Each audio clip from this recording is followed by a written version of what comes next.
Hello guys, आप सभी का मेरा यूट्यूब चैनल में स्वागत है। आज से हम लोग CGL 2025 में जितने भी शिफ्ट में एग्ज़ाम हुए थे उन सभी का हम यहाँ सॉल्यूशन देखेंगे और उसको बेहतरीन अप्रोच के साथ करने का कोशिश करेंगे। यह पहले दिन के पहले शिफ्ट का एग्ज़ाम है जो कि 12 सितंबर 2025 को हुआ था। ये पहला शिफ्ट का है। तो चलिए क्वेश्चंस लगाना स्टार्ट करते हैं। मैथ्स का पहला दे रखा है कि भिन्नों को आरोही क्रम में व्यवस्थित करें। तो इस तरह के सवालों को करने का सबसे सिंपल सा तरीका होता है कि ये 5/9 है तो इसको हम डिवाइड कर लेंगे। तो एक बार जाएगा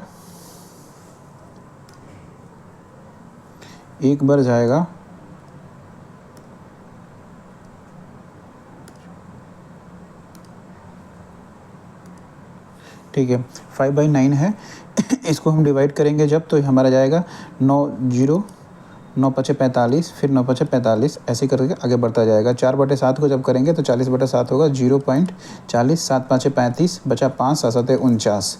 तो हम जैसे ही हमने 2 देखा तो इसके बाद हम रुक जाएंगे। हम ऑप्शंस मेथड से भी या तो जा सकते हैं कि जहाँ पे हमारा कि आरोही क्रम में रखना है तो 5/9 पहले आना चाहिए और 4/7 आना चाहिए।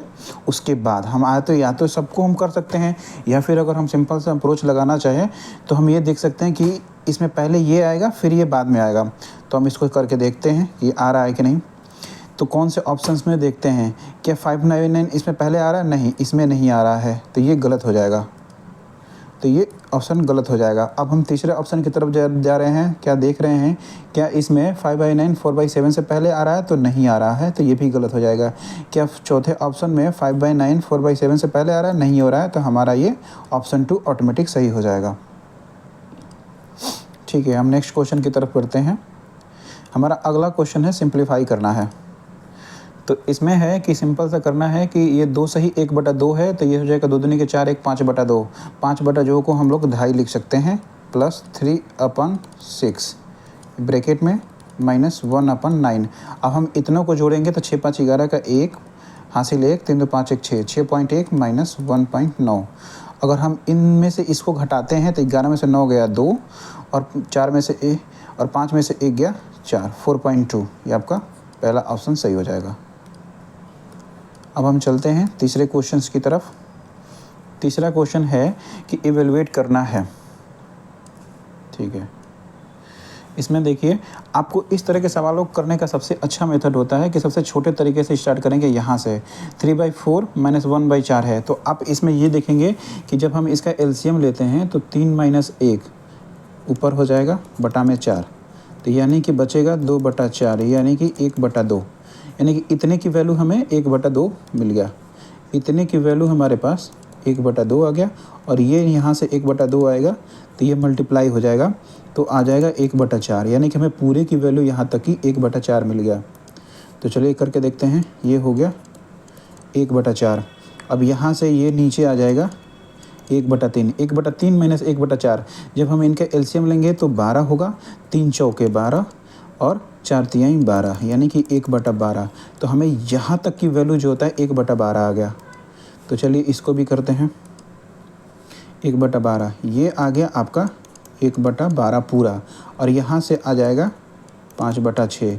चूँकि ये डिवाइड के फॉर्म में है, तो जब डिवाइड हटाते हैं तो ये मल्टीप्लाई आता है। तो मल्टीप्लाई जब आएगा तो जो ये राइट साइड वाला होता है वो चेंज हो जाता है, यानी ऊपर हो जाता है। तो हम ऐसे करेंगे तो 2, यानी कि 10 बचा। ठीक है, तो अब इतने की वैल्यू हमारा 10 आ गया है।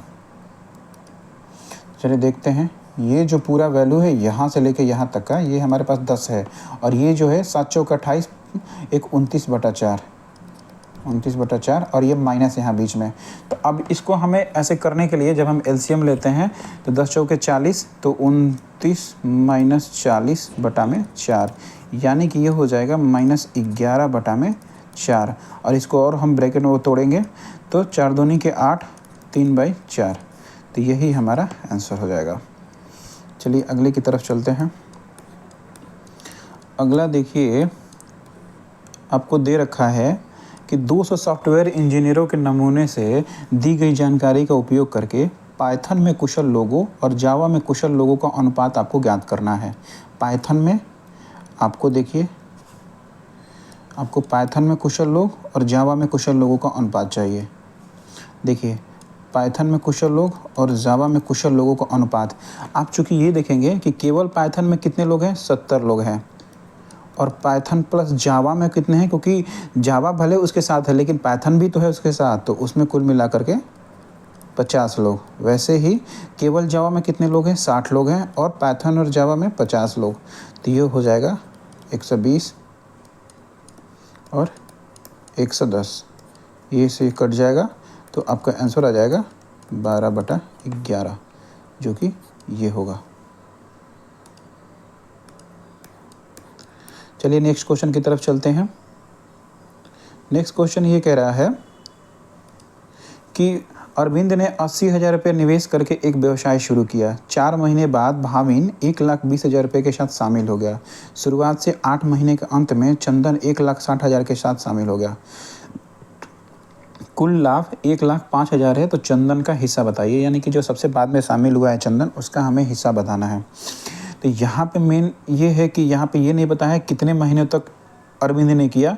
तो अगर कोई बीच से आता है उसमें, तो हम इसे मान के चलते हैं कि ये 12 महीनों के लिए निवेश है। तो जो कुल लाभ होता है वो होता है पूंजी इंटू समय होता है। यानी कि जो हम लाभ कमाते हैं वो कितना पूंजी है और कितने समय के लिए निवेश किया गया है, तो ये हमारा लाभ होता है। चूँकि तीनों का हिस्सा निकालना है तो हम इसका रेशियो कर देते हैं। देखिए यहाँ पे 80,000 है अरविंद का, और कितने समय के लिए, तो 12 महीनों के लिए है रेशियो। और 4 महीने बाद, अरविंद के 4 महीने बाद, यानी कि सिर्फ 8 महीने के लिए आखिरी के, भाविन ने कितना लगाया था, 1,20,000। यानी कि 120 के हम लिख सकते हैं, के मतलब 1000 होता है, इंटू 8 मंथ के लिए, ठीक है। और यहाँ पे फिर उसके बाद लास्ट में चंदन आता है आखिरी के शुरुआत से 8 महीने के अंत में, यानी कि लास्ट के 4 मंथ के लिए चंदन आता है। तो वो 1,60,000 लगाता है आखिरी के 4 महीने के लिए। तो हम इनका रेशियो निकालेंगे। जब हम इनका रेशियो निकालेंगे तो ये के से के कट जाएगा। फिर उसके बाद आपका 4 से कटेगा, 4 दूनी के 8, और फिर हो जाएगा 4 तिहाई के 12 करेंगे तो ये 0 0 भी कटेगा, 0 0 0। तो यहाँ बचेगा 24, यहाँ बचेगा 24, 12 दूनी के 24, और यहाँ बचेगा 16। फिर से हम 8 से काटेंगे तो कितना बचेगा, 3:2। अब इन पूरे की वैल्यू 8 है, और यही 8 जो होता है 1,05,000 के बराबर होती है, ठीक है। तो इसमें से आपको बोला है कि चंदन का लाभ बताना है। तो चंदन का लाभ कितना है, 8 की वैल्यू 1,05,000 है, तो 2 की वैल्यू पूछ रहा है, तो हम यहाँ पे 4 से डिवाइड कर देंगे। 4 से डिवाइड करेंगे तो 26,250 आंसर आ जाएगा आपका। आप इस तरह से देख सकते हैं। मेनली हमने ये किया है कि जो पूरा प्रॉफिट होता है किसी भी एक व्यक्ति का, वो कितने महीने तक निवेश किया है और कितनी उसकी पूंजी थी, यानी कि कुल पूंजी इंटू उसके टाइम जो होता है वो टोटल प्रॉफिट होता है। चूँकि यहाँ तीनों का लाभ एक साथ दिया है, तो हम तीनों का रेशियो निकाल करके हम उसे ऐड कर देंगे, और वही टोटल लाभ के बराबर हमारा हो जाएगा। तो हम यहाँ से इसको सॉल्व कर लेंगे, ठीक है। अब नेक्स्ट चलते हैं। ए और बी एक व्यवसाय शुरू करते हैं। ए 9 महीने के लिए 80,000 रुपये निवेश करता है, बी 6 महीने के लिए। चूँकि अब देखो यहाँ पे दोनों ए और बी का पूरा टाइम दे दिया है कि ए 9 महीने के लिए आता है और बी 6 महीने के लिए आता है। तो यहाँ पे हमें 12 मंथ मानने की ज़रूरत नहीं है, क्योंकि वहाँ पे ए का अरविंद का नहीं दे रखा था। तो यहाँ पर हम इसको लेकर के चलेंगे, ठीक है। 6 महीने और 9 महीने ही। तो 1,20,000 रुपये निवेश करता है, तो 45,000 रुपये के लाभ में बी का हिस्सा पूछ रहा है कि अगर कुल लाभ 45,000 रुपये हो रहा है तो उसमें बी का हिस्सा कितना होता है। तो फिर हम वही करेंगे कि जो कुल लाभ होता है निवेशित पूंजी होता है और कितने समय के लिए किया गया है उसका मल्टीप्लाई होता है। तो चलिए करते हैं। देखिए ए ने 9 महीने के लिए, ए जो होता है ए है और बी है, रेशियो है, ठीक है। ए जो होता है 80 के रुपया 9 महीने के लिए लगाया है, और जो होता है 6 महीने के लिए 1,20,000 रुपया 6 महीने के लिए ये आपका बी ने लगाया है। तो आप इसको देखेंगे तो यहाँ से के कटेगा, 0 से 0 कटेगा, 9 8 है 72 और 12 6 72, यानी कि 1:1, यानी कि दोनों को बराबर बराबर लाभ मिला। यानी कि इस जो ये है इसका आधा हो जाएगा। टोटल लाभ जो है अगर आपका 45,000 है तो इसका आधा ही बी को लाभ मिलेगा, तो वो कितना हो जाएगा 22,500। यही आपका आंसर हो जाएगा। चलिए आगे बढ़ते हैं। नेक्स्ट क्वेश्चन ये है आपका कि 100 और 250 के बीच उन सभी पूर्णांकों का औसत क्या है जो 11 से पूर्णतः विभाज्य हैं। तो आप यहाँ पे ध्यान दीजिए, 100 के बाद जस्ट 11 से विभाज्य होने वाला कौन सा आता है, वो आता है 110 110, फिर आता है 121 डॉट डॉट डॉट डॉट। अब हमें 250 तक के पास तो नहीं पता है कि कौन सा होता है, तो हम यहाँ पे करेंगे कि 250 डिवाइड बाई 11, 11 दूनी के 22 बचा 3 30, 11 दूनी के 22, रिमाइंडर आया हमारे पास 8। यही 250 में से 8 घटा देंगे तो आखिरी जो 11 से मल्टीप्लाई होगा वो 242 हो जाएगा, 242। तो ये नॉर्मल तरीका हो गया, लेकिन इसमें हमें जो जानने वाली चीज़ें होती हैं कि इसमें हमें प्रथम पद मिल गया और अंतिम पद मिल गया, और डिफरेंस जो होता है यहाँ पे वो हो रहा है 11 का। तो ये एक तो समांतर श्रेणी भी बन गया और कंजिक्यूटिव टर्म भी आ गया एवरेज के अंदर। एवरेज के अंदर कंजिक्यूटिव टर्म्स आ गया, और जब एवरेज के अंदर कंजिक्यूटिव टर्म्स वाले जो होता है कोई भी सीरीज होती है तो उसमें हम जो होता है एवरेज निकालते हैं, वो एवरेज जो होता है a+l/2 होता है। ठीक है, तो वो हो जाएगा 110 प्लस 242/2। ये करेंगे तो आप करके देखिए, 2 4 1 5 2 1 3 352/2, ये हो जाएगा 176। यही आपका आंसर आ जाएगा। ठीक है, इसमें हमने मेनली ये किया है कि एक समांतर श्रेणी बना दिया। अब चूंकि वो समांतर श्रेणी भी है तो कंसेक्यूटिव टर्म भी होता है, क्योंकि डिफरेंसेस तो हमेशा बराबर बराबर ही होता है एवरेज के अंदर। तो जैसे ही डिफरेंसेस बराबर होता है तो जो एवरेज होता है प्रथम पद प्लस बटा में प्रथम प्लस प्लस अंतिम पद बटा में 2 होता है, यानी कि a+l/2 हमने उस पर करके निकाल दिया उसे। चलिए आगे बढ़ते हैं। क्वेश्चन नंबर 58, यानी कि नेक्स्ट क्वेश्चन है, सॉरी। अब इसमें यहाँ आप देखेंगे तो बोल रखा है कि 15 संख्याओं का औसत 80 है, पहली 6 संख्याओं का औसत 72 है, अगली 6 संख्याओं का औसत पहली 6 संख्याओं के औसत से 25% अधिक है। 13वीं संख्या 15वीं संख्या से 8 अधिक है। 13वीं संख्या 15वीं संख्या से 8 अधिक है। 14वीं संख्या 15वीं संख्या से 10 कम है। 13वीं और 14वीं संख्या का औसत क्या है।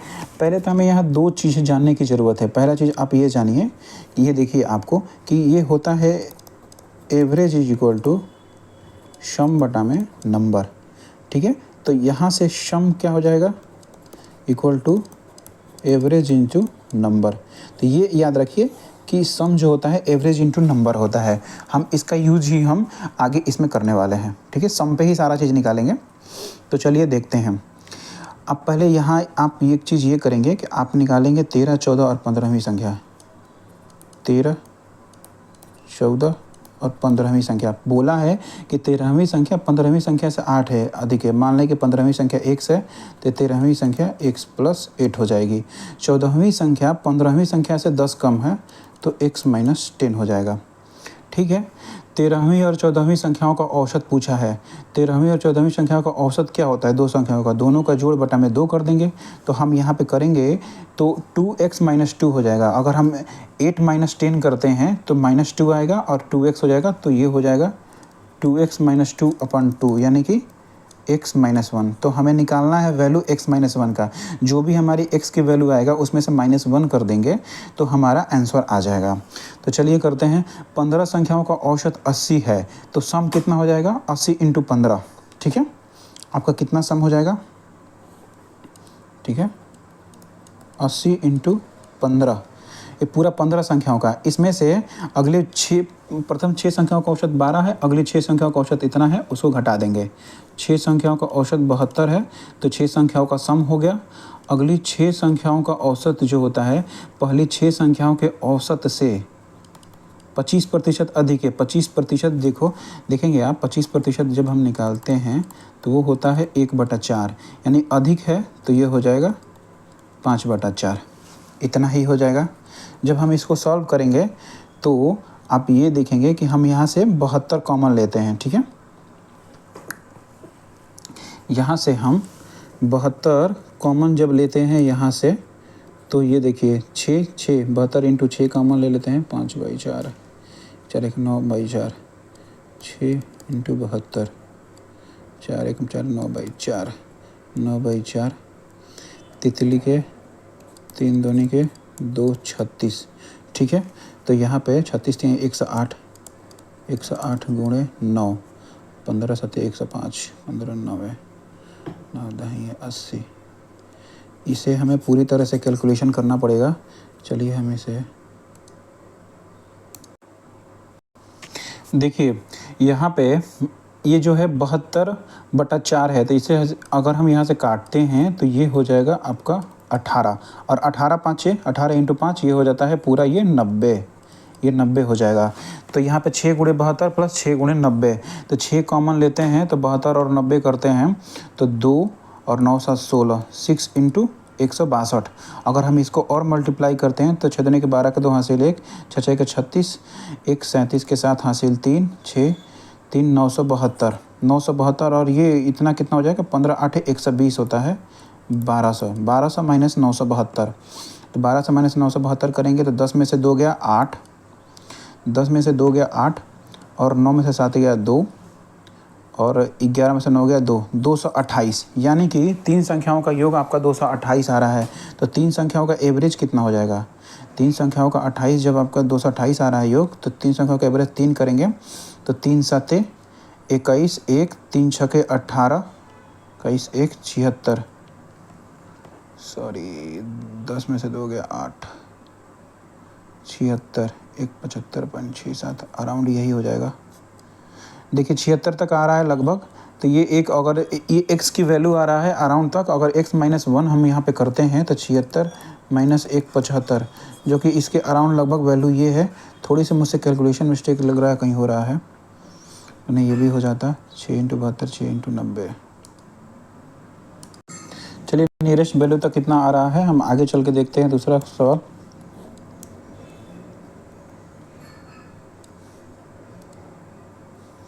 एक मकान मालिक ने 8 लाख में एक फ्लैट खरीदा है। रख रखाव के लिए 2000 रुपये भुगतान करने के बाद अपने निवेश पर 9% वार्षिक रिटर्न कमाना चाहता है, तो हर महीने उसे कितना किराया लेना चाहिए? तो यहाँ पे हम ध्यान देने वाले बात है कि 8 लाख में एक फ्लैट खरीदा है और 9% वार्षिक रिटर्न अगर उस पर हम देखते हैं तो कितना हो जाएगा? तो ये देखेंगे 8 1 2 3 4 5 8 के 5 0 इंटू 9% बटा में 100। तो ये करते हैं हम, 2 0 से 2 0 कट गया, 9 8 है 72,000। ये 72,000 हो गया साल का उसका इंटरेस्ट। साल का इंटरेस्ट 72,000 लेगा ये, यानी कि एक साल में, यानी कि ये 12 मंथ में लेगा। तो एक मंथ में कितना इंटरेस्ट लेगा? एक मंथ में इंटरेस्ट लेगा 12 से भाग देंगे तो 6,000 इंटरेस्ट लेगा। ठीक है, तो यानी कि वो 6,000 इंटरेस्ट ले रहा है और 2 महीने हर महीने 2,000 रुपये भुगतान भी कर रहा है रख रखाव के लिए। तो कुल मिला करके उसे 2,000 जोड़ देते हैं, 8,000 रुपया वह लेगा आपसे किराया। इसमें आपको ध्यान देने वाली बात है कि 8 लाख पे 9% वह वार्षिक रिटर्न तो कमाना ही कमाना चाहता है, यानी कि वो 72,000 साल का कमाना चाहता है, यानी कि 6,000 रुपये पर मंथ कमाना चाहता है। और चूँकि 2,000 रुपये वो रख रखाव पर भी खर्च कर रहा है, तो उसे किराया आपसे 6,000 प्लस 2,000 लेना चाहिए, यानी कि टोटल 8,000 रुपया। ठीक है, नेक्स्ट क्वेश्चन पर चलते हैं। क्वेश्चन नंबर 60 ये कह रहा है, कहा जाता है कि एक राशि चक्रवृद्धि ब्याज के साथ 5 वर्षों में 2 गुनी हो जाती है। वह अपने मूल्य से 8 गुना बढ़ने में कितना वर्ष लगेंगे?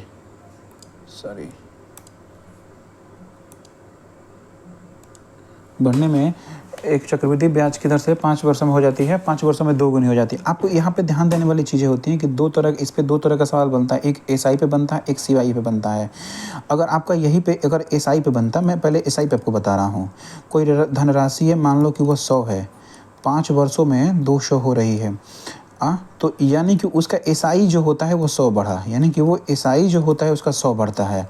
तो अगले 5 सालों में फिर से 100 एसआई बढ़ेगा, यानी कि वो 300 होगा 5 सालों में। अगले 5 सालों में एसआई फिर से बढ़ेगा 100, यानी कि अब वो 400 हो जाएगा। तो आपको यहाँ ध्यान देने वाली बात है कि जब एसआई के केस में ऐसे सवाल हो तो हर 5-5 साल में वो इसका बस एसआई ही बढ़ता है, वो अपने आप का डबल ट्रिपल नहीं होता है, तो ऐसे बढ़ेगा। लेकिन अगर यहीं पे सीआई बोल दिया है तो मान लेते हैं कि वो धनराशि 100 है, 5 वर्षों में वो 200 हुआ, यानी कि अपने आप का 1 गुना हुआ। कितना हुआ? 1 गुना, यानी कि 2 गुना, सॉरी 100 का 200 2 गुना हुआ, 2 गुना हुआ 5 वर्षों में। तो अगले 5 वर्षों में इस धनराशि का अब 2 गुना हो जाएगा, वह 400 हो जाएगा। अगले 5 वर्षों में इस धनराशि का 2 गुना हो जाएगा, यानी कि 800 हो गया। ठीक है, तो अगले 5 वर्षों में 2 गुना हो जाएगा। ठीक है, तो आप देखो कि इस धनराशि से यहाँ तक पहुँचने में यानी कि 8 गुना हो रहा है। देख रहे हैं ना, ये 8 गुना हो रहा है, 8 गुना। और कितने सालों में हो रहा है? 5, 10 और 15 सालों में, कुल 15 सालों में वो हो रहा है। यही आंसर होगा। तो एसआई और सीआई में आपको डिफरेंस समझ में आ गया कि एसआई और सीआई का कैसे निकालते हैं और कैसे करते हैं। अब होप ये सब चीज़ समझ गए होंगे। चलिए नेक्स्ट क्वेश्चन पे चलते हैं। नेक्स्ट क्वेश्चन है कि चक्रवृद्धि ब्याज पर एक धनराशि 2 वर्ष में 6600 और 3 वर्ष में 7290 हो जाती है, तो मूलधन क्या है? अब आपको देखिए, ये सवाल को मैं आपको करने का तरीका बता रहा हूँ। देखिए, पहले तो मान लेते हैं कि यहाँ पे एक प्रिंसिपल है, फिर वो पहली साल बढ़ के कुछ होगा, दूसरी साल भी बढ़ के कुछ होगा, तीसरी साल बढ़ के कुछ हो रहा है।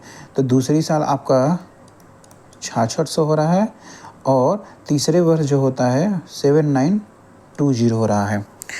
तो हमें ये देखना है कि दूसरे साल से तीसरे साल किस अनुपात से बढ़ रहा है। इसका अनुपात जब निकालेंगे तो इससे ये कट जाएगा, 11 से कटेगा, 11 छके 66, 11 साते 77, 11 दूनी के 22। आप और इसको भाग देना चाहेंगे तो 7 2 9 3 3 20 हम 3 24 हम, ठीक है, 4 छके 4 5, यानी कि 5:6 के हिसाब से हर साल वो बढ़ रहा है। ठीक है, यहाँ पे कोई वैल्यू 5 थी तो अगली बार 6 हो रहा है, तो कितने के हिसाब से बढ़ रहा है? 1 बढ़ रहा है एक्स्ट्रा 5 पे, यानी कि 20%, यानी कि रेट कितना आ रहा है? 20% के हिसाब से हर साल बढ़ जा रहा है। यहाँ से यहाँ तक 5 से 6 हुआ, तो आप ध्यान देंगे कि यहाँ पे भी पहले 5 होगा तब तो यहाँ 6 हुआ होगा, फिर यहाँ पे 5 होगा तब तो 6 हुआ होगा।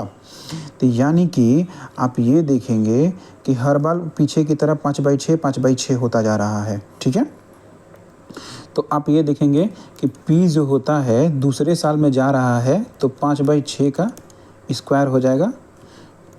सॉरी, P जो होता है ना, यहाँ देखिए, P जो होता है सेकेंड ईयर में जो 6600 आपका आया है उसमें एक बार 5/6 करेंगे और दूसरी बार 5/6 करेंगे, क्योंकि यहाँ से 5/6 पहले साल जाएगा, फिर यहाँ से 5/6 करेंगे तो P पे हम आएंगे, 5/6 करेंगे तो ये हमारा आंसर दे देगा। 6 से काटेंगे, सॉरी 1100, ठीक है, और 6 से काटते हैं तो कितना हो जाएगा? पहले इसको गुणा कर देंगे 25 से करेंगे तो 25 0 0, 25 5 2, 25 2 27, 500 हो रहा है, बटा में 6 करेंगे, 6 चौके 24 3 हो गया, 6 चौके 24 3 हो गया, 6 5 30 3 हो गया, 6 5 6, ये 45 देखिए यहाँ पे आंसर आ गया, 45 से समथिंग आपका आंसर आएगा। तो मेनली करने का इसका तरीका ये था कि मैं आपको फिर से ये तरीका बता दे रहा हूँ कि एक ये प्रिंसिपल है, पहली साल कुछ हो रहा है, दूसरी साल कुछ सीआई पे हो रहा है, तीसरी साल बढ़ के कुछ हो रहा है सीआई पे ही, तीसरी साल भी सीआई पे ही बढ़ के हो रहा है।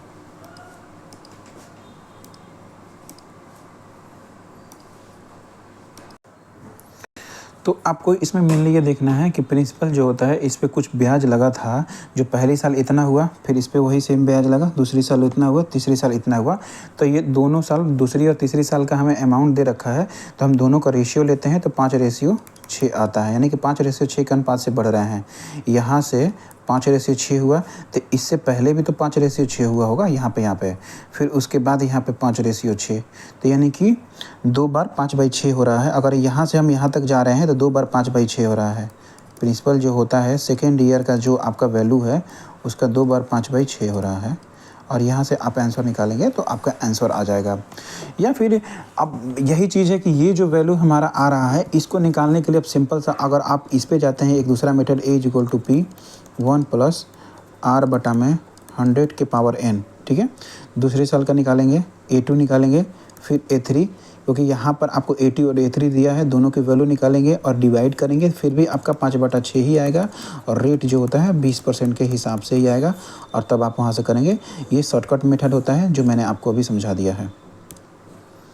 ठीक है, नेक्स्ट क्वेश्चन पे चलते हैं कि सुमन ने 25 लीटर दूध 45 रुपये प्रति लीटर की दर से, 15 लीटर दूध 50 रुपये प्रति लीटर की दर से 50 रुपये प्रति लीटर की दर से खरीदा। उसने दोनों मात्राओं को मिलाया और पूरे मिश्रण को 48 रुपये प्रति लीटर की दर से बेचा। तो उसका कुल लाभ या हानि पूछ रहा है, यानी कितने रुपये का लाभ या उसका हानि हुआ है, आपसे ये पूछा जा रहा है। तो आप यहाँ पे सवाल को अगर देखना स्टार्ट करें तो वो ये कह रहा है कि पहले 25 लीटर पूरा अमाउंट था और 45 के भाव से ख़रीदा था, तो कुल रुपया इतना हुआ। फिर उसके बाद 15 लीटर दूध था, 50 के भाव से ख़रीदा, कुछ रुपया इतना हुआ। फिर उसने क्या किया कि कुल दोनों कितने लीटर थे, 25 लीटर 15 लीटर, यानी कि टोटल 40 लीटर को 48 के भाव से उसने बेच दिया। ठीक है, इतने के भाव से ख़रीदा और इतने के भाव से बेच दिया, तो कुल कितना वो हुआ, मतलब कि प्रॉफिट हुआ। तो अगर इन दोनों का जोड़ इसमें से घटा देंगे, इन दोनों का जोड़ इसमें से घटा देंगे तो हमारा आंसर आ जाएगा। तो चलिए करते हैं। आप देखेंगे 25, इसका मल्टीप्लाई करेंगे, 25 5 125 के 5 12 और 25 चौके 100 112, यानी कि 11 से 25, ये 15 0 0 15 5 75 750 हो गया। ठीक है, इन दोनों को जोड़ते हैं तो 5, यहाँ से 5 हो गया, फिर ये 5 2 7 हो गया, फिर जो होता है 11 7 18 1875 इन दोनों की वैल्यू आया। इसका वैल्यू देखते हैं कितना आ रहा है। पहले तो 0 आ जाएगा आगे, 8 चौके 32 के 2 हासिल 3, 4 चौके 16 3 1920 आ गया। ठीक है, 25 20 45, देखो ये 1875 से यहाँ तक जा रहे हैं तो कितना आ रहा है 45 रुपया, या इसमें से इसको आप घटा दीजिए तो भी 45 रुपये का आ जाएगा आंसर आपका। ठीक है,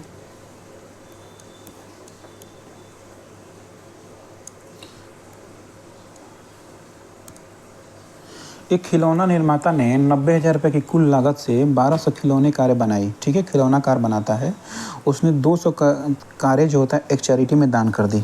तो आप यहाँ पे देखिए कि पहला तो है कि 1200 कार बनाता है जिसमें से 200 दान में दे देता है, तो बचा कितना उसके पास 1000 ही। ठीक है, और कुल लागत कितना लगाया है 1200 खिलौना कारों में 90,000 रुपया। ठीक है, बाकी के लिए उसने 120 रुपये प्रति कार के बाज़ार मूल्य पर 10% की छूट की घोषणा की थी, यानी कि जब वो 120 रुपये के हिसाब से बेच रहा है तो उस पर भी 10% का छूट दे रहा है। तो आप यहाँ पे देखिए कि 120 के हिसाब से दे रहा है तो 10% छूट दे रहा है, तो इसका 90% पे तो आपको देगा। तो काट दीजिए 0 0 0 0 108 के भाव से वो बेचेगा। ठीक है, आप इसको ध्यान में रखिएगा। उसने खरीदी गई हर खिलौना कारों के लिए, यानी कि जो बचे हुए 1000 हैं उसमें से हर 8 खिलौना कारों के लिए 2 खिलौना कारें मुफ्त देने की पेशकश करता है। यानी कि आपको यहाँ ध्यान देने वाली बात है कि 10 खिलौना कार अगर देता है, 8 और 2 2, तो उसमें से 2 को मुफ्त देता है। समझ में आ रहा है ना ये बात है कि 8 खिलौना कार दे रहा है तो उस पर 2 मुफ्त हो रहा है, यानी कि कुल 10 में से 2 मुफ्त दे रहा है। तो ये कुल बचे हुए 1000 में से कितना मुफ्त दे देगा, 1000 में से 1000 तक जब हम पहुंचेंगे 10 × 100 करके, तो यहाँ पे ये × 100 करेंगे तो 200 कार को वो मुफ्त में दे देगा। ठीक है, यानी कि पहले 1200 में से 200 वो उसने कार को चैरिटी के नाम पे दे दिया और 1000 में से 200 कार तो और भी मुफ्त में दे रहा है। तो बचे हुए कार उसके पास कितने हो रहे हैं 800। अब इन 800 कारों को वो कितने के हिसाब से दे रहा है, 108 रुपये के हिसाब से दे रहा है, कि जो अभी हमने निकाला था 108 रुपये के हिसाब से। कुल लागत उसने कितना लगाया था, कुल लागत 90,000 रुपया लगाया था और 108 के हिसाब से दे रहा है।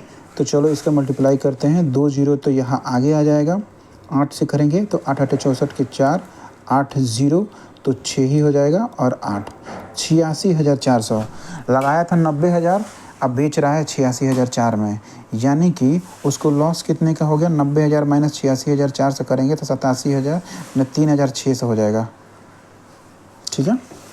यानी कि 90,000 माइनस 86,400 करते हैं। देखो यहाँ पे मैंने 90,000 लिख ले रहा हूँ, 90,000 लिख रहा हूँ। 0 0 10 में से 4 गया 6 और 9 में से 6 गया 3, 3600 और ये गलत है। यानी कि 3600 उसका नुकसान हो रहा है।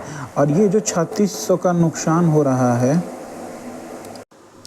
तो ये जो 3600 का उसका नुकसान हो रहा है, 3600 का नुकसान हो रहा है किस पे? 90,000 पे इंटू 100। 0 0 0 0 1 2 3 4 9 चौके 36, 4% का उसका लॉस होगा। तो चलिए इसको हम समझते हैं कि मैंने इसे किया कैसे है। पहली बात है कि उसके पास 1200 खिलौना कारें थी, 200 कारें चैरिटी में दे दी, बचे उसके पास 1000। ठीक है। अब उसके बाद जो होता है 120 रुपये प्रति के हिसाब से कार थी और उसके 90% भाव पे ही दे रहा है, तो वो हो जाएगा 108 रुपये के हिसाब से बेचेगा आपका। ठीक है, 108 रुपये के हिसाब से बेचेगा वो। खरीदी गई हर 8 खिलौना कारों के लिए 2 खिलौना कारें मुफ्त दे रहा है, यानी कि कुल 10 में से वो 2 मुफ्त दे दिया, तो कुल बचे हुए 1000 में से कितना देगा? तो वो 200 मुफ्त दे देगा। यानी कि 1000 में से 200 मुफ्त बेच ही दिया, तो बचा उसके पास अभी भी 800 ही बचा उसके पास। और इन 800 को वो 108 के हिसाब से बेचेगा, तो उसके पास आएंगे अमाउंट 86,400। लेकिन 90,000 लागत है और 86,400 में बेच रहा है, यानी कि 3600 का घाटा हो रहा है। और ये कितने पे हो रहा है? 90,000 पे हो रहा है। इंटू 100 कर देंगे तो आपका 4% का लॉस हो जाएगा। ठीक है, तो यही मैंने इस सवाल में किया था। चलिए नेक्स्ट क्वेश्चन पे चलते हैं। नेक्स्ट क्वेश्चन है कि एक खुदरा विक्रेता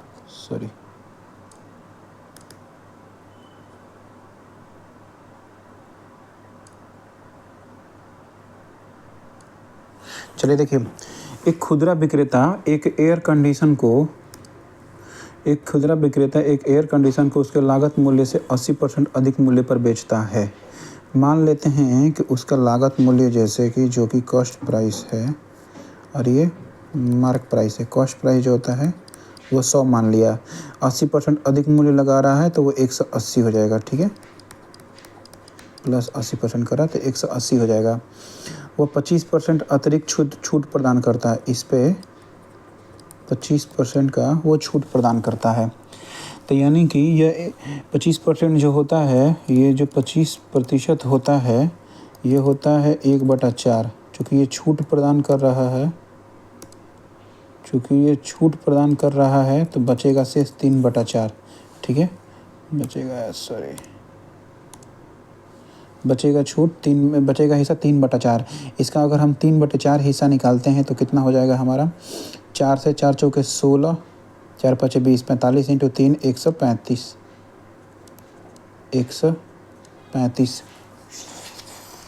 2 4 5 20 नहीं 45 हो जाएगा, 145। 4 चौके 16, 16 20 80, 4 5 45, 45 गुणे 3, 45 5 15 85 ले 7 12 1 13, 135। ठीक है, 135 ही तो हुआ। देखिए 135। ठीक है, अब एक त्योहारी ऑफर के दौरान पहले छूट वाले मूल्य पर अतिरिक्त 10% की छूट लागू की जाती है। यानी कि पहले छूट वाले मूल्य पर अतिरिक्त 10% की छूट, यानी कि अतिरिक्त 10% का छूट ये हो जाता है कि इसका 35% छूट वो देगा। ठीक है, लागू की जाती है। यदि अंतिम मूल्य 15,552 है तो एयर कंडीशन का अनुमानित लागत मूल्य कितना हो जाएगा? 35 तो नहीं होगा, 10% यानी कि 90%। चलिए इसको इस तरह से ना करके मैं आपको और थोड़ा सा इजी मेथड बता रहा हूँ। पूरा ही काटते हैं। देखिए सीपी जो है, देखिए यहाँ पे सीपी है और एमपी है। ठीक है, सीपी को हमने 100 माना है और एमपी जो है ये आपका 180 हो गया। ठीक है, तो आपको ये बोल रहा है कि 25% की छूट दी जा रही है, तो इसी एमपी पर आपको 25% का छूट दिया जाएगा। ठीक है, 25% का छूट दिया जाएगा तो बचेगा ये 75%। और 75% कितना होता है? और 75% कितना होता है 3/4, तो ये 3/4 बचेगा, ठीक है। और इस पे अतिरिक्त 10% की छूट दी जाती है तो बचेगा 90%। 90% को 9/10 हम लिख सकते हैं। और यही जो होता है वैल्यू जो आएगा वो आपका SP आ जाएगा, ठीक है। MP पे ही जो डिस्काउंट के बाद आएगा वैल्यू SP, और वही जो SP आएगा वो इसके बराबर हो जाएगा। तो चलिए करके देखते हैं। ये 0 से 0 ये कटा, ठीक है। तो 18, तो ये 2 यानी कि ऊपर आ ये 9, ठीक है। 9 × 9 × 3, तो ये कितना हो जाएगा 9 × 9 × 3/2, ठीक है। इसको मैं काट रहा हूँ यहाँ से, देखिए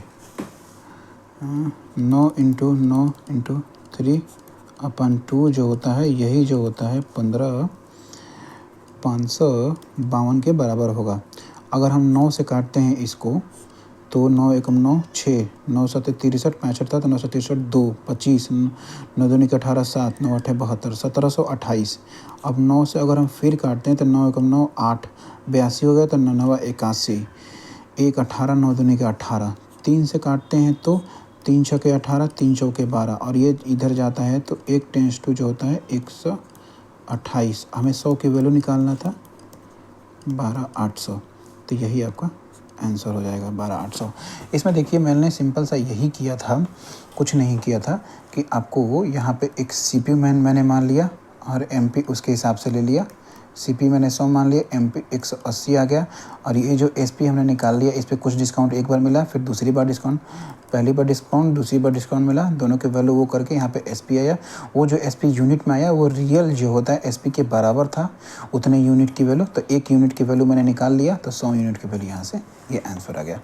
बस हमने इसमें यही किया था, ठीक है। चलते हैं नेक्स्ट क्वेश्चन की तरफ। 40 लीटर के मिश्रण में 40 लीटर के मिश्रण में जूस और पानी का अनुपात 40 लीटर के मिश्रण में जूस और पानी का अनुपात 5:3 है। तो चलिए ये हो गया आपका जूस और वाटर, ठीक है, ठीक है। 40 लीटर के मिश्रण में कुल मिश्रण कितना है 40 है, और कितने के अनुपात में है 5:3।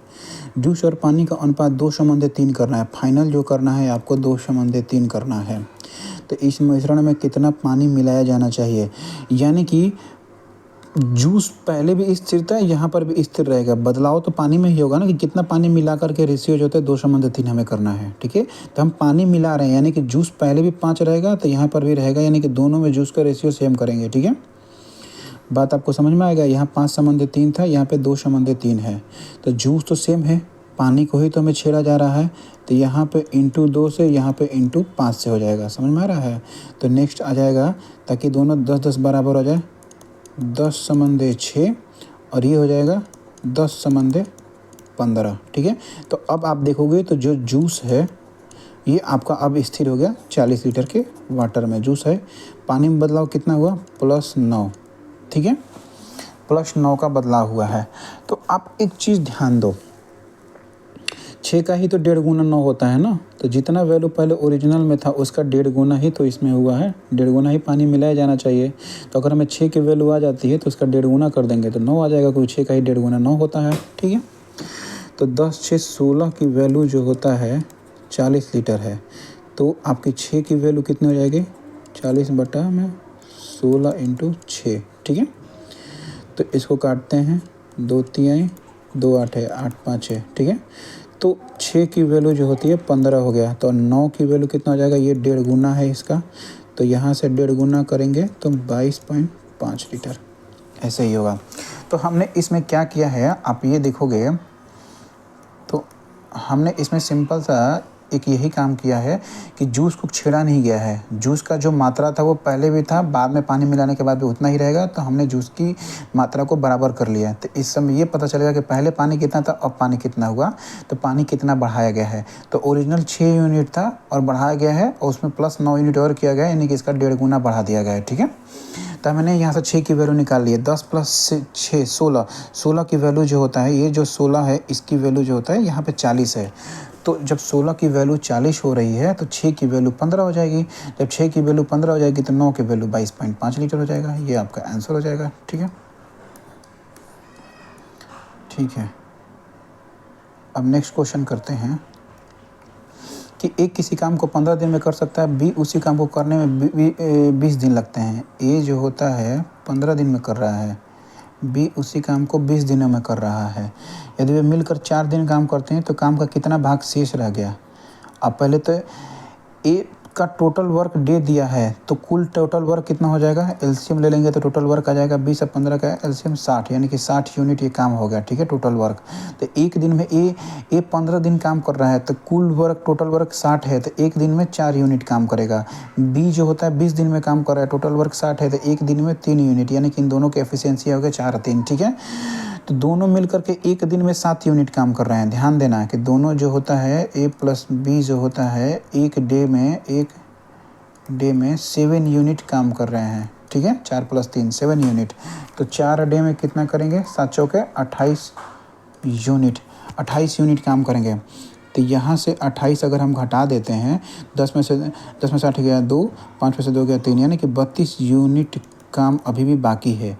अब ये 32 यूनिट काम, तो काम का कितना भाग शेष रह गया। 32 यूनिट काम जो होते हैं 60 का कितना होता है, 4/32, 4 15 60 हो गया, तो 8/15 भाग होता है। 32 यूनिट काम जो होता है 60 का कितना हिस्सा है, तो 8/15वां हिस्सा है, वो हमने निकाल दिया।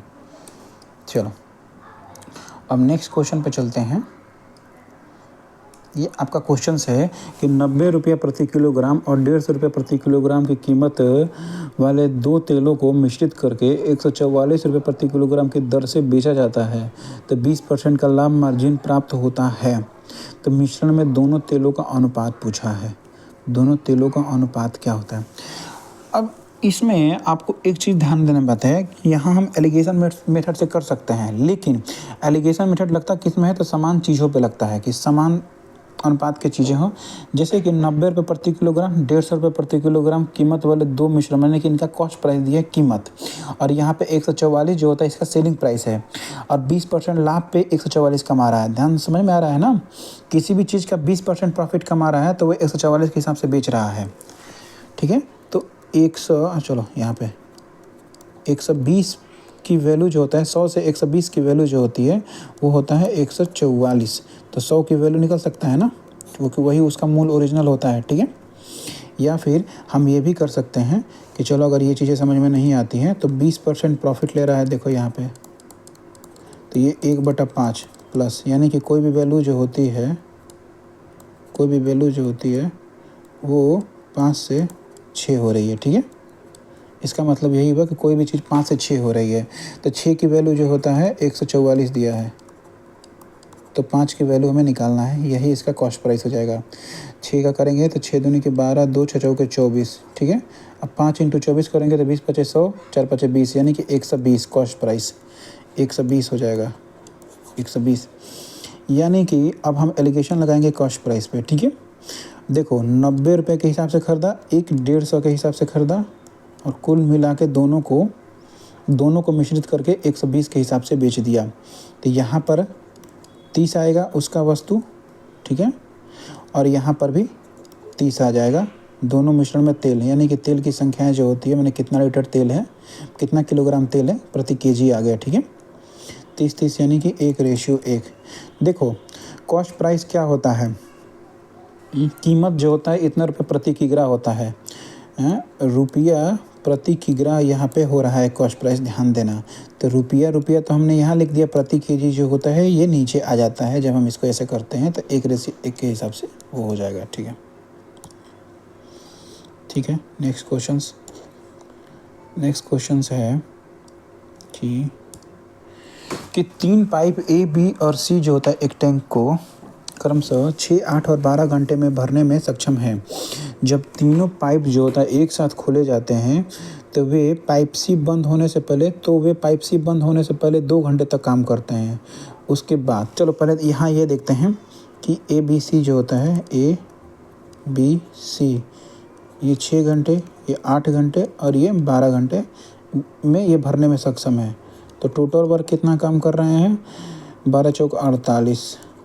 ठीक है, नहीं 24 भी हो जाएगा। ठीक है, 24, 6 चौक 1 घंटे में 4 यूनिट, 1 घंटे में 3 यूनिट, 1 घंटे में 2 यूनिट। ठीक है, आपने इतना निकाल लिया। ये होता है आपका टोटल वर्क, ये आपका टोटल वर्क होता है। ठीक है, 24 यूनिट। कह रहा है कि जब तीनों पाइप एक साथ खोलते हैं तो एक साथ खोले जाएंगे तो प्रति घंटे ये काम करने तो 1 घंटे में 4 3 7 2 9, यानी कि 1 आवर में तीनों पाइप जो होता है 9 यूनिट भर देंगे। ठीक है, तीनों पाइप। ठीक है, यहाँ ध्यान देना। ठीक है, ए प्लस बी प्लस सी तीनों पाइप का मैंने 1 आवर में 9 यूनिट हो गया। ठीक है, और वे पाइप सी के बंद होने से पहले 2 घंटे तक काम करते हैं, यानी कि कुल 18 यूनिट भरेंगे, यानी कि 2 घंटे काम करेंगे 2 आवर तक 9 यूनिट के हिसाब से, तो 18 यूनिट भर देंगे। यहाँ पे 18 भर देंगे तो बचेगा 6 यूनिट। ठीक है, 6 यूनिट। ठीक है, उसके बाद टैंक को पूरी तरह भरने में कितना समय लगेगा? तो पाइप सी के बंद होने से पहले, तो अब जो होता है इस काम को 6 यूनिट काम को, अगला जो होता है ए और बी ही तो मिलकर करेंगे। ये चूँकि 1 घंटे में 7 यूनिट काम कर रहे हैं और करना आपको 6 ही है, तो 6/7 यूनिट हो जाएगा। ठीक है, 6/7 आवर, 2 सही 6/7 आवर, 7 14 26 पूरी तरह भरने में अतिरिक्त अच्छा, आपसे अतिरिक्त समय ही पूछा 6/7 आवर। तो इसको देखिए, समझिए यहाँ पे मैंने ये क्या किया है। बचा आपका 24 यूनिट में से 18 यूनिट काम हो गया, तो बचा 6 यूनिट काम। ठीक है, इस 6 यूनिट को कौन करेगा? ये करेगा, ए और बी करेंगे। और ए और बी जो होता है 1 आवर में ये आपका 7 यूनिट काम करते हैं। ठीक है, तो 1 यूनिट काम जो होता है, अब 7 यूनिट काम को उल्टा देखते हैं कि 7 यूनिट काम को 1 आवर में, तो 1 यूनिट काम को 1/7 आवर में, 1/7 आवर में, तो 6 यूनिट काम को 6/7 आवर में ये कर देंगे। ठीक है, आप ऐसे समझ सकते हैं, या फिर मैं आपको अगर बहुत अच्छे से आपको यहाँ पे मैं समझाता हूँ, तो आप ये देखिए कि टोटल काम 24 यूनिट था तीनों का। यहाँ पे देखिए ए बी सी। ठीक है, ए बी सी का 6 8 12 था। देखिए ए बी सी 6 8 12 था, तीनों का 24 हो गया, 4 3 2 हो गया। चूँकि तीनों मिल करके 2 घंटे तक काम करते हैं, तो 1 घंटे में 4 3 7 2 9, यानी कि 2 घंटे में 18 यूनिट काम कर लेंगे, यानी कि बचा 6 यूनिट काम। और इस 6 यूनिट को अब सी तो काम करना बंद कर दिया, ए और बी ही मिलकर काम करेंगे। लेकिन ए और बी जो होता है, यहाँ पे ध्यान दो, ए और बी जो होता है, ए और बी जो होता है 1 आवर में ये 7 यूनिट काम कर रहे हैं। ठीक है, यानी कि उल्टा भी देख सकते हैं कि 7 यूनिट काम 1 आवर में, तो 1 यूनिट काम जो होता है वो 1/7 आवर में, तो 6 यूनिट काम जो होता है 6/7 आवर में, यही अतिरिक्त समय लगेगा। आपसे यही सवाल में पूछा था। ठीक है, चलिए अब हम चलते हैं नेक्स्ट आगे क्वेश्चन की तरफ। नेक्स्ट क्वेश्चन आपसे ये बोला है कि एक बुलेट ट्रेन जो होता है, एक बुलेट ट्रेन 240 किमी प्रति घंटा की औसत गति से 30 मिनट में एक निश्चित दूरी तय करती है। ट्रैक रख रखाव के कारण जो होता है, देखो 240 किमी की स्पीड है, औसत गति से 30 मिनट में निश्चित दूरी तय कर रही है, यानी कि 1 घंटे में 240 किमी जा सकती है। आपको यहाँ ध्यान देने वाली बातें होती हैं ये। तो आधे घंटे में वो 120 किमी जाएगी, तो यानी कि कुल दूरी जो होता है, कुल दूरी जो ही उसका जो होता है 120 किमी है। ठीक है, यही डिस्टेंस उसको तय करना है। ठीक है, और ये डिस्टेंस वो कितना किमी में कर रहा है? हाफ आवर में तय कर रहा है 120 किमी की दूरी को। ठीक है, ट्रैक रख रखाव के कारण उसके डाइवर्ट करने की आवश्यकता है उस ट्रेन को, जिससे दूरी 20% बढ़ गई। जो 120 की दूरी है वो 20% बढ़ गई है, यानी कि 120 का 20% जो होता है 120/100, 144 किमी, 144 किमी हो जाएगा। या 20% को 1/5 करेंगे तो 5 से 6, ठीक है, 24 × 6 भी करेंगे तो आपका 144 ही आएगा। ठीक है, ये भी हो जाएगा। यदि ट्रेनों के समय पर यानी कि 30 मिनट में ही अगर गंतव्य पर पहुंचाना है, यानी कि 30 मिनट में ही, यानी कि हाफ आवर में ही 144 की दूरी तय कर ले, तो नए औसत गति किमी प्रति घंटा में क्या होगा? तो यानी 1 आवर में कितना तय करना चाहिए? 288। डबल कर दो, बस यही तो सवाल में पूछा था, कुछ नहीं पूछा था सवाल में। चलो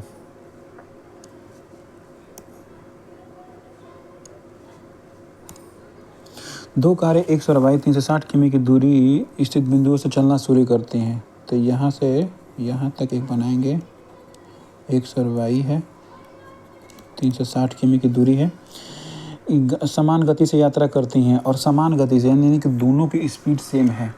ठीक है, यदि वे एक दूसरे की ओर बढ़ती हैं तो 4 घंटे में मिलती हैं, यानी कि एक दूसरे की तरफ चलेंगे तो रिलेटिव स्पीड जो होता है v1 प्लस v2 हो जाएगा, और स्पीड जो होता है डिस्टेंस अपन टाइम के बराबर होता है। तो डिस्टेंस जो होता है 360/4, यानी कि 90 किमी प्रति आवर।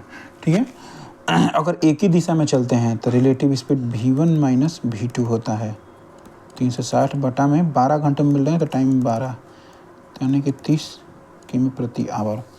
तो कार एक्स की गति को मान लेते हैं कि वो v1 था। ठीक है, वो v1 है, तभी तो v1 लिखा है, उसे y क्या v2 है। ठीक है, तो v1 प्लस v2 90 है, अब v1 माइनस v2 जो होता है वो 130 है। तो दोनों को अगर हम जोड़ते हैं यहाँ से तो v2 और v2 कट जाएगा तो 2v1 हो जाएगा, और यहाँ पे 120, दिस इम्प्लाई जो होता है v1 जो होता है 60 हो जाएगा।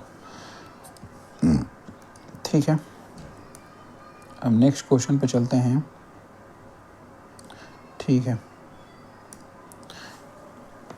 एक गोलाकार पिज्जा जिसकी त्रिज्या 21 सेंटीमीटर है, इसका 75% भाग खा लिया जाता है, तो बचे हुए पिज्जा का क्षेत्रफल क्या होगा। तो एक चीज़ ध्यान रखो, संपूर्ण पिज्जे का क्षेत्रफल निकालते हैं तो पाई आर स्क्वायर होता है, ये सिंपल सा यही होता है। ठीक है, पाई आर स्क्वायर होता है, इसका 75% भाग खा लिया, 3/4 खा लिया, बचा तो 1/4 ही ना, तो हमें तो इसी का तो निकालना है। 22/7 इंटू 21 गुणे 21/1/4। ठीक है, तो ये 70 के 21, 21 तिहाई 63 हो जाएगा, 63।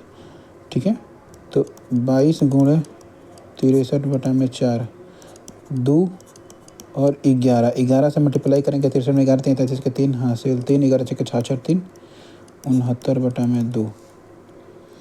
ठीक है, 34 दूनी के 2 तिहाई 6, 2 चौके 8, 1 2 6 के 12, 2 5 346.5, सॉरी 346.36 को समथिंग आ रहा होगा, देख लीजिएगा। ठीक है, एक वलय आकार के डिस्क की बाहरी त्रिज्या और आंतरिक त्रिज्या जो होता है इतना सेंटीमीटर है। ठीक है, एक वलय आकार के डिस्क की बाहरी त्रिज्या 10 सेंटीमीटर और आंतरिक त्रिज्या इतना है। वलय के क्षेत्रफल से पूरे बाहरी वृत्त के क्षेत्रफल का अनुपात। तो आप चीज़ों को ऐसे देखिए कि एक वलय हम बनाते हैं, ये हमारा ये ऐसे एक वलय हुआ। ध्यान दीजिए, ये जो बाहरी त्रिज्या है r, ये जो होता है ये पूरा 10 सेंटीमीटर हो गया, यहाँ से लेकर के पूरा यहाँ तक का 10 सेंटीमीटर। आंतरिक त्रिज्या जो होता है ये हो गया, ये हमारा 7 सेंटीमीटर हो गया। ठीक है, तो वलय का क्षेत्रफल, वलय जो होता है हमारा ये वाला एरिया होता है, ध्यान से देखो, ये वाला एरिया, ये वाला एरिया जो होता है हमारा वलय होता है। तो वलय का क्षेत्रफल जो होता है, तो ये तो चूँकि वलय में वृत्ताकार है तो वृत्त का क्षेत्रफल कितना होता है, पाई आर स्क्वायर होता है। चूँकि इसका एरिया कितना होता है, तो त्रिज्याएँ जो होता है r square minus r square हो जाएगा। ठीक है, 10 का स्क्वायर माइनस 7 का स्क्वायर हो जाएगा, तब वलय का क्षेत्रफल हो जाएगा R1 माइनस R2 का स्क्वायर हो जाएगा, तब इसका रेडियस निकलेगा। जैसे कि इसका क्षेत्रफल निकालना है तो पूरे पाई आर स्क्वायर, जैसे कि होता है वलय का केवल क्षेत्रफल निकालना हो तो केवल वलय का क्षेत्रफल निकालना हो तो पूरा पाई 10 का स्क्वायर माइनस पाई 7 का स्क्वायर, तो ये हो जाएगा पाई 10 का स्क्वायर माइनस 7 का स्क्वायर, ये हो जाएगा पाई 51। ठीक है, वलय का क्षेत्रफल पाई 51 हो गया। ठीक है, ये होता है वलय का। अब इसको बोल रहा है क्षेत्रफल, अब पूरे बाहरी वृत्त का, ये पूरा बाहरी वृत्त का केवल निकालना हो तो रेडियस इसका 10 है, तो पाई 10 स्क्वायर यानी कि पाई 100। तो इसका रेशियो निकालेंगे पाई 51 बटा में पाई 100, तो लगभग देखो तो 1/2, पाई से पाई कट जाएगा, लगभग 1/2 के बराबर आएगा आंसर। ये आंसर हो जाएगा इसका।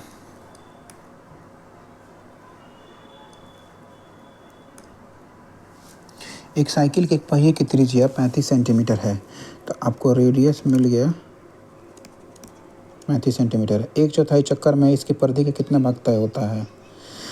भाई देखो, आपको कितना भाग तय हुआ और आपने ऑप्शन देखा कि वो परसेंटेज में दिया है, तो परसेंटेज में रियल वैल्यू से कोई मतलब नहीं होता है। पूरा भाग जो होता है अगर मान लो तय करता है तो वो 360 डिग्री होता है या फिर 100% होता है। हम ये भी कर सकते हैं, या तो 360 डिग्री कह सकते हैं या फिर पूरा 100%। एक चौथाई भाग अगर हम करते हैं सिंपल भाग में तो वो 25% हो जाएगा, क्योंकि परसेंटेज निकालना है तब परसेंटेज और रेशियो जब भी हम निकालते हैं तो अगर हमारे पास रियल डाटा नहीं है तो भी हमारा काम चल जाता है, तो 25% हो जाएगा।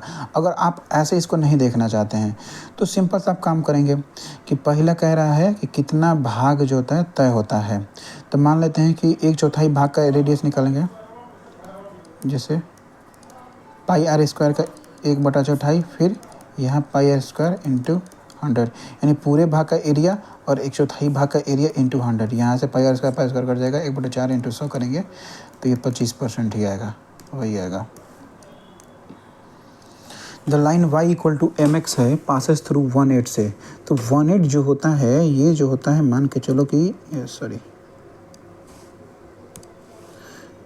जो होता है ना, ये जो 1/8 है ये x और y है, यानी कि x जो होता है 1 होता है और 8 y होता है।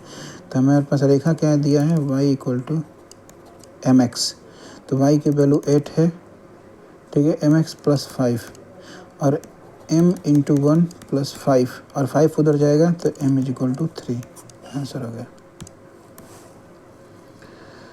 अब जो होता है 75 नंबर सवाल है, इसको करते हैं, इसको करके देखते हैं। देखिए इस तरह के सवालों में जो 75 नंबर का सवाल है, अगर आप यहाँ पे क्यू करने बैठ गए तो 31 का क्यू करना पड़ेगा, 18 क्यू करना पड़ेगा, फिर 37 का करना पड़ेगा, फिर उसमें घटाओ जोड़ो, बहुत सारा समय जाएगा, टाइम वेस्ट होगा। तो इससे बढ़िया मैं आपको अप्रोच बता रहा हूँ जो कि काफ़ी बेहतरीन होगा, वो होता है 9th रिमाइंडर डिजिटल सम। डिजिटल सम जिसे 9th रिमाइंडर कहते हैं। तो जैसे कि देखो यहाँ पे 31 का क्यू है, इसमें 9th रिमाइंडर लाना है तो पहले 3 1 4 देखेंगे। 9th रिमाइंडर दरअसल में ये कहता है कि सभी को जोड़ करके, सभी डिजिट को जोड़ के एक सिंगल डिजिट तक ले जाओ, जो सिंगल डिजिट जो होता है ऑलवेज 9 से छोटा होना चाहिए या 9 के बराबर होना चाहिए, ठीक है, तो वहाँ पर हो जाएगा, ठीक है। तो 3 1 4, तो 4 का क्यू 64, 64 में 6 4 10, फिर जोड़ेंगे 10, फिर 10 और 1, यानी कि डबल डिजिट नहीं होना चाहिए, सिंगल डिजिट को 10 और में 1 और 0 जोड़ेंगे तो 1, तो यानी कि 31 का क्यू का जो होता है हमें डिजिटल सम जो होता है, हमारे पास 31 के सम का डिजिटल सम कितना आया, वो 1 आ गया। देखिए मैं इस सवाल को फिर से दोबारा से बता रहा हूँ कि डिजिटल सम से इस तरह के सवालों किया जाता है, ठीक है।